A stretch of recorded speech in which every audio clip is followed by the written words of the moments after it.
നമസ്കാരം, ഭാരത് ലൈവിലേക്ക് സ്വാഗതം.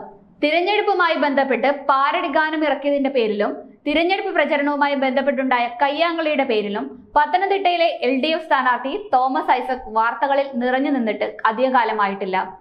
ഇപ്പോൾ ഇദ്ദേഹം പുതിയ കെണിയിൽ അകപ്പെട്ടിരിക്കുകയാണ്. തോമസ് ഐസക് തിരഞ്ഞെടുപ്പ് കമ്മീഷന്റെ വക ലഭിച്ചിരിക്കുന്നത് ഒരു താക്കീതാണ്. തോമസ് ഐസക് തിരഞ്ഞെടുപ്പ് ചട്ടങ്ങൾ ലംഘിച്ചു എന്ന പരാതിയിൽ പ്രാഥമികമായ റിപ്പോർട്ടുകളും അദ്ദേഹത്തിന്റെ വിശദീകരണവും പരിശോധിച്ച ശേഷമാണ് ജില്ലാ വരണാധികാരിയുടെ നടപടി. കുടുംബശ്രീയുടെ ഔദ്യോഗിക പരിപാടികളിൽ പങ്കെടുത്ത് പ്രചരണം നടത്തിയതിനാലാണ് ഈ താക്കീത്. ഇത് കൃത്യമായ തെരഞ്ഞെടുപ്പ് ചട്ടലംഘനമാണെന്നും ഇനി സർക്കാർ പരിപാടികളിൽ സ്ഥാനാർത്ഥി പങ്കെടുക്കരുതെന്നും ഐസക്കിന് വരണാധികാരി താക്കീത് നൽകിയിട്ടുണ്ട്. പത്തനംതിട്ടയിൽ തിരഞ്ഞെടുപ്പ് പ്രചരണത്തിനായി തോമസ് ഐസക് സർക്കാർ സംവിധാനങ്ങളെ ഉപയോഗിക്കുന്നുവെന്ന UDFന്റെ പരാതിയെ തുടർന്നാണ് തിരഞ്ഞെടുപ്പ് കമ്മീഷന്റെ നടപടി. നേരത്തെ ഇക്കാര്യത്തിൽ ഐസക്കിനോട് ജില്ലാ വരണാധികാരി വിശദീകരണം ആവശ്യപ്പെട്ടിരുന്നു. തുടർന്ന് UDFന്റെ പരാതിയിലെ വിശദാംശങ്ങളും തോമസ് ഐസക്കിന്റെ വിശദീകരണവും പരിശോധിച്ച ശേഷമാണ് ജില്ലാ വരണാധികാരിയുടെ ഇപ്പോഴത്തെ നടപടി. ഇക്കാര്യത്തിൽ വിശദമായ റിപ്പോർട്ട് വരണാധികാരി തിരഞ്ഞെടുപ്പ് കമ്മീഷന് കൈമാറിയിട്ടുണ്ട്.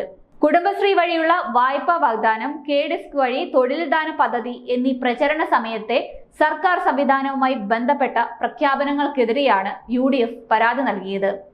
അതേസമയം കുടുംബശ്രീ അടക്കമുള്ള സർക്കാർ സംവിധാനങ്ങൾ തെരഞ്ഞെടുപ്പ് പ്രചരണത്തിന് ഉപയോഗിച്ചിട്ടില്ലെന്ന വിശദീകരണമാണ് തോമസ് ഐസക് വരണാധികാരികൾക്ക് നൽകിയിട്ടുള്ളത്.